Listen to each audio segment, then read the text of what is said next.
Why does Mason Mount suddenly look like a proper Manchester United player? Interesting question. Mason Mount's been a favourite of Ruben Amorim because he plays in a way, he follows instructions. And Amorim, as we know, wants certain players to do certain things in these positions. But it's been really interesting the last few weeks because Mount hasn't played in the home games when United haven't been quite as good, and defeat against Everton being a particular one. Draw against West Ham. Yeah, and draw against West Ham. And then in the away games, when they've played quite well at Palace and then last week at Wolves. What I think, to answer this question, we go to the board, it's really interesting because obviously we've got Man United set up here in their normal 3-4-3 shape or 3-4-2-1, and Mount is this player here. Right. So in the front three where they've had injuries with Šeško, Cunha's gone to be the main striker and Bryan Mbeumo's playing here. But what's interesting is the relationship between these two. So Mount and Bruno, and what's developed over the last few weeks, and perhaps why this is being asked, is because all of a sudden Mason Mount is impacting the game in a defensive perspective with his pressing. He's a very, very good presser, but also his relationship with the front three. So let's just move like Bournemouth up into an almost pressing shape like they would do against Manchester United. Yep. And we'll open it up so it's slightly easier to see. And then we'll have United trying to attack. So what we have here is obviously Bruno Fernandes and Casemiro. They very, very rarely of late play in that position like that. It's much more that you have Casemiro come into this position and Bruno Fernandes move into the front four. Just sort of for clarity there, Dean, I assume that sort of Bournemouth 10 is probably in this situation, if United got the ball, be a little bit deeper? Yeah. Perhaps, and playing on Casemiro, if you like. But the key is here is Bruno moving forward. And what they've done in the last few games is the understanding between Mount and Bruno. And it's almost like this sort of seesaw effect. So if the ball goes over one way to go into the striker's feet, and this time it's Cunha, then it might be that Mount goes up at the outside of him and then Bruno comes inside for the knockback pass. So he's got the flick round the corner pass, but he's also got the pass that goes back into his feet. And what was really impressive in the Wolves game was when they got into this sort of broken play position somewhere like this, is that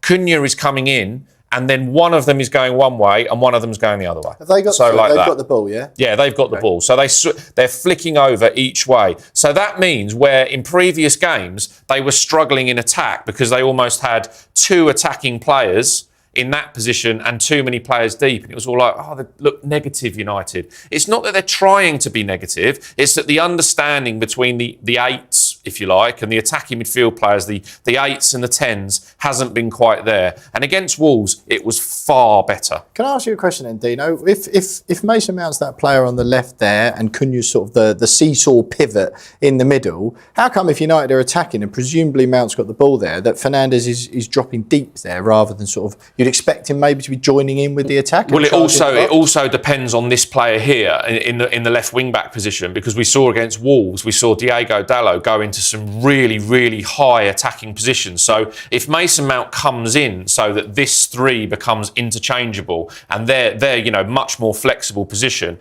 naturally this right back would come in here, and that then sees the wing back go out the outside into this space here. And that's what happened against Wolves. But again, it relies on this relationship. So we'll show their average positions, United, on the graphic in that Wolves game. And it was almost like they ended up in a 3-1-6 formation, which is great from a progression point of view for United, because we've seen them in previous games too deep. You've got Bruno back in here collecting the ball off the centre backs and then not impacting the game up here. But in this game, you've got three at the back, Casemiro deep. You had Bruno joining Mount and Cunha in attack. You've got Mbeumo in his normal free roam, go where you like role, and then you had Amad Diallo up in this front line as well. So all of a sudden United were flooding forward, and it stemmed from Mount and Bruno understanding where the bounce pass was going to come from off of Cunha, and then which one of them was going to go and which one of them was going to stay, and rotating into those two positions. Yeah, they're almost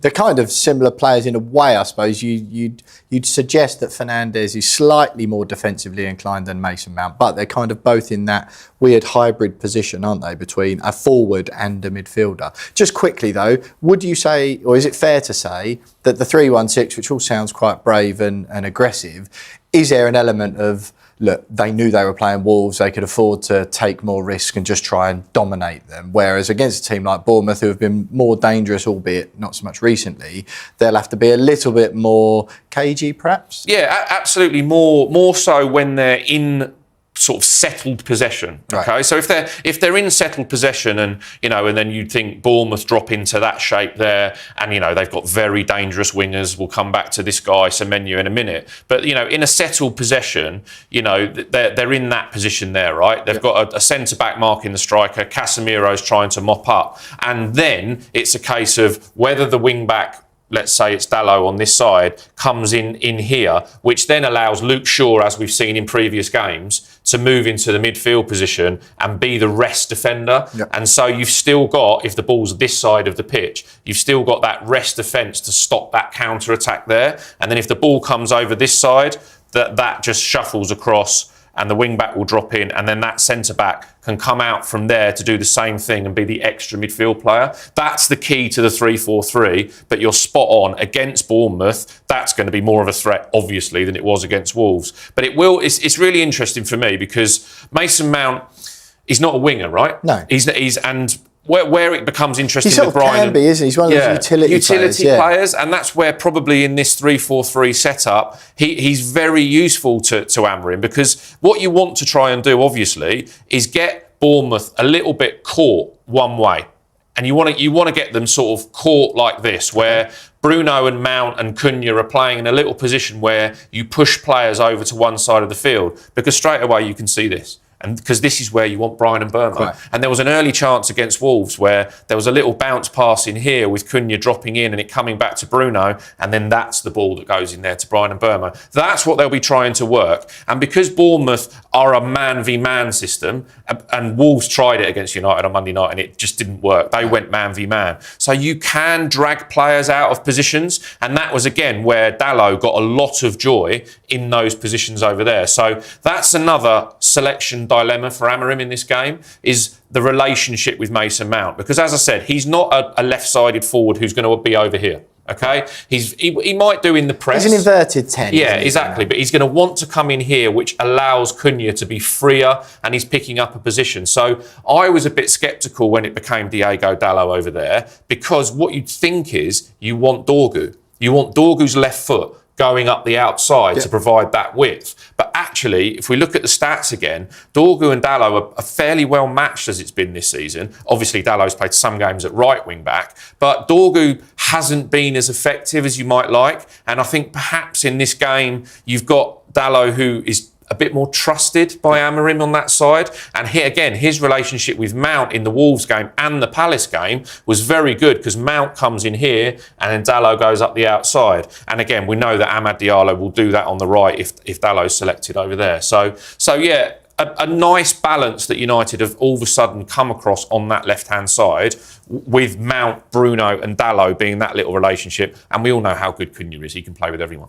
Just quickly then, Dean, obviously, I feel like that question does Mount a little bit dirty, to be fair. Because he's obviously had fitness issues or fitness struggles as well in his time at Old Trafford. But would you say then, if everyone's fit, that Mount still gets in to Amorim's starting 11, or is it game dependent? I think it's game dependent on what you do with the 9, because, I mean, he could go Joshua Zirkzee in this game. If everyone's fit, though. I'm not saying they're going to be. It could be Šeško, absolutely. Then it's a tricky one, because it will depend on if he wants to be much more direct. And if he's direct, then you probably go Šeško or Zirkzee there. And then that means Cunha, who has to plays instead of Mason Mount. But I also think now, look, Bruno barely misses a minute, and heaven forbid he got injured for United. But if he did need a rest, or he did get injured, Mason Mount can be that player that plays in the Bruno position, because he's settled on Casemiro. Ugarte and Kobbie Mainoo are nowhere near the team. Right. And as you say, Mount's got that utility ability. So that's great, and he's a solid player, isn't he? I think he's brilliant, really I think underrated. We're getting carried away with him being in the England squad. He's not in that level of the Palmers, Rodgers of this world, and Jarrod Bowen. Thank you. Forgot Jarrod Bowen. But look, he's had his injuries, as you say. He's been excellent. He's doing what the manager wants him to do. And Man United look like they're improving, especially when he's playing. So Manchester United for sure. Well, this is a good one as well, Dean. I'm very surprised, actually. How can Manchester United stop Antoine Semenyo? There's clearly a bit of an element of fear among the United fans, despite Bournemouth's recent run of form, about what they could potentially do to them at home. Yeah, and this guy's class, right? He's absolutely class. I was going to say the pleasure of watching him, but the pleasure of watching him tear Spurs apart earlier in the season. So it wasn't really my pleasure, but he ran the show, and he's just direct, physical, powerful. But because of all the things that are risky about Bournemouth in how direct they are, how they press, when that goes well, players like this guy are the key. So obviously, like they probably play in a sort of 4-2-3-1 shape, Bournemouth. Okay, so it'll be interesting what United do again with the wing back. Do they drop in there and then make sure that the back three is nice and solid, okay? But this is the battle that I'm most interested in and how they do that, United. Because if this is Amad Diallo as the right wing-back, as much as I've been all over Amad Diallo playing wing-back right from when Amorim, first game at Ipswich, I said I think Amad Diallo should be United's wing-back. Suggestions, you're his agent, Dino. Yeah, possibly, yeah. I wish I was on a cut. yeah. Absolutely. But it's in these type of games where the question will be, is he the right person to deal with the Semenya threat? And look, he's going to be the best attacking right wing back that they've got, but he's definitely not the best defensive wing back he's got. So as I said, Diego Dalot has played very well on the left and preferable maybe to Dorgu, but do you pick Dorgu that side to enable you to pick the reliable Dalot this side? Or if they've got some players back and they might welcome back Martinez, De Ligt, you know, they might be able to say that Mazraoui, who played at Wolves on the right of the back three, is the more flexible and defensive-minded right wing back. However, right, whoever plays there, the key against Bournemouth are stopping vertical passes, okay? So what Bournemouth do is if they suck you onto them and they try and play and it gets into this little sort of match in here where there's tackles flying in, balls bouncing around, this player here, Semenya or Clivert, whoever plays the other side, they occupy these positions, okay? And what Bournemouth are trying to do is manipulate an area, one there and one there, where that pass can be fired in. And fired in straight. They don't go here and go round the outside. They go here and they go straight down the middle. So you can watch every Bournemouth game and see that happening. So what you have to do as a defensive unit is block passing lanes. Yeah, you were going to say. I was actually going to say that. Yeah. So that is the key. So where I've said about Mount and Bruno Fernandes in an attacking sense, this is where their understanding with Casemiro comes in. Right? Obviously, the wing-backs have got a job to do, okay? Obviously, they have. But let's say that, you know, in a defensive settled position, you say to Mbeumo he can go where he wants. Cunha's the striker. Mount does the flexible job of coming into a more midfield three. That means then that the gaps between these players here can be narrowed, okay? Right. You can play as a three there. Ball goes over the other side. You can narrow these gaps here to try and stop that ball. Often intercept it if possible, and then you're going the other way. And sometimes Bruno Fernandes does this very, very well, is he wants that ball to be played. It's almost inviting it. How wide open is that gap? Invite that gap, and then you can intercept it and go the other way. The other thing that United can do is these centre-backs we've talked about before. So that's an exactly right position here, where, right, if they do manage to break through that gap there, or that gap there, jump. Right. That's where your left or right centre-back's got to jump out into that position. So it's not just Mazraoui or Amad Diallo, who's the right wing-back, who's got to deal with Semenya there. It's then the right centre-back, whoever that is, jumping out. And then as a three, they close that space around him. He's that dangerous. You have to be there, because what you don't want is him getting into this position where you haven't jumped out and enabled it here. You've got to this position here because he gets in the box. He's box entries. He is drive at fullbacks and right centre-backs in this area here. And the majority of Bournemouth's goals come from him and the winger, the other side, getting into the corners of the area to fire the ball across the face of goal. So United will be desperately trying to stop this from happening. Yeah. Right, let's get on to Joshua Zirkzee, someone you know well. Italian side Roma interested in the loan signing of Joshua Zirkzee from Manchester United in the January transfer window, but the Dutch forward is keen to stay and fight for his place at Old Trafford. Now, United are not thought to actively be looking to sell Zirkzee when the transfer window opens, but Well, he has struggled to make an impact since his move from Bologna in 2024. He started up front against West Ham last week, but found himself back on the bench and only made a late substitute appearance in that 4-1 win at Wolves on Monday night. Is he right to want to stay at United, do you think, Jimmy? It's actually refreshing to hear that he wants to stay. He doesn't transmit really that for me when he's on the pitch. I think he's got lots of qualities. I think he can do it. But I want him to show a little bit more belief in himself, you know, and that he's here and that he's here to stay. Was very good goal from him against Crystal Palace. He took that ever so well. And after he scored, you could see him growing. Now, I would want to see that of him before he scores and go into games like that from minute one. I want to see that. It can't all be like you, Jimmy. Like sometimes, you know, the goals bring that confidence. Yes, right? it does. But he's a Man United player. He's a Man United player, big club, you know, shirt heavy. You have to show that you're there and willing to do whatever it takes to stay there. It's good that he says, no, I want to stay and fight for my place. I like that. Now, can you show with your attitude as well that you want to stay and that you're ready for the fight? Me looking from outside in, I don't see that all the time, but I do know that he has got the qualities. He's left, right, he can score goals, he's strong, he can hold the ball, he can link up, he's quick enough, you know, he's a big boy, has got presence. But play that, and I don't see that he always plays that. Okay, and just really quickly, how's he viewed in the Netherlands? Do you think he'll make the World Cup squad? I think so, because he's one of the 3 strikers, and I think, yeah, he will go. He will go to America. Okay, brilliant. Well, thank you for your company this evening. Yeah, good afternoon. A beautiful day in Manchester for Manchester United's training session, and a club really looking to build momentum, of course, because they've lost 1 in the last 9 games, and facing games coming up now against Bournemouth, away to Aston Villa, which is going to be tricky, and then Newcastle United, the only Premier League game to be played on Boxing Day, and that, of course, will be a evening kickoff. So at the moment, it's all the players just going through their traditional warm-ups with the manager way over on the far side of the training ground, just composing himself and thinking of what to say to this squad as they prepare for this latest training session.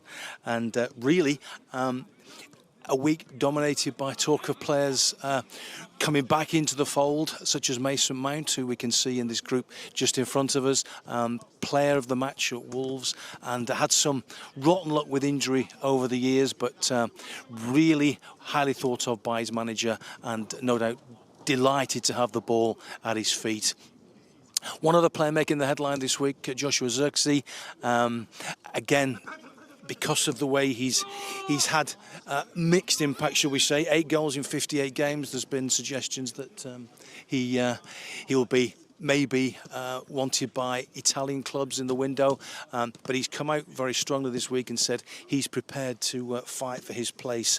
One reason for that, and one reason he might be hoping to improve that scoring record, of course, is the fact that 3 players, Ahmad, Mbeumo and Mazraoui, will all be going off to the Africa Cup of Nations tournament. So there may be, in the next 6 weeks, some scope for Zirkzee to get some more game time in, but it really is up to Manchester United now to maybe take advantage of the fact that the 5 teams above them in the Premier League are all busy in European competition. Much was made of United's poor finish last year, 15th on 42 points, of course, which kept them out of Europe altogether. But maybe at this stage in the season, as we approach the halfway mark, the busy festive period, that their players are just starting to feel the benefit of that, both mentally and physically, as everybody else struggles with packed schedules in the middle of the week. They've got a little bit more time, and certainly the mood in the camp looks good. Like I say, they're only 1 point off top 4, such a far cry from last year when they finished the campaign on a very, very disappointing 42 points, but they're already up to 25, and I'm sure Ruben Amorim will hope over the next 3 games, if United can impose themselves on their next 3 opponents, there's a really good chance that they will go into 2026 in the top 4 in the Premier League, and that's a far cry from last season. Manchester United can defeat Bournemouth by controlling the midfield, using pace on the wings, and avoiding the careless turnovers that Bournemouth punish. Bournemouth thrive on quick transitions and high pressing, so United must keep the ball moving quickly and avoid slow, predictable build-ups that invite pressure. The key for United is midfield discipline. When United stay compact and protect the space in front of their defense, Bournemouth struggle to break lines. Winning second balls, blocking vertical passes, and stopping early transitions will prevent Bournemouth from gaining momentum. Going forward, United's biggest advantage is speed and direct running. Bournemouth often defend with a high line, leaving space behind. United can exploit this with early forward passes, diagonal runs, and quick switches of play to stretch the defense. Fast wingers and mobile forwards can expose Bournemouth's fullbacks, who are sometimes caught too high during attacks. United should also look to dominate the wide areas. Overlapping fullbacks and quick combinations force Bournemouth's wingers to defend deeper, reducing their attacking threat. Set pieces are another major opportunity. Bournemouth concede frequently from dead ball situations, giving United a realistic chance to score from corners and wide free kicks. If United stay compact, move the ball quickly, and attack with pace, they can take control and beat Bournemouth.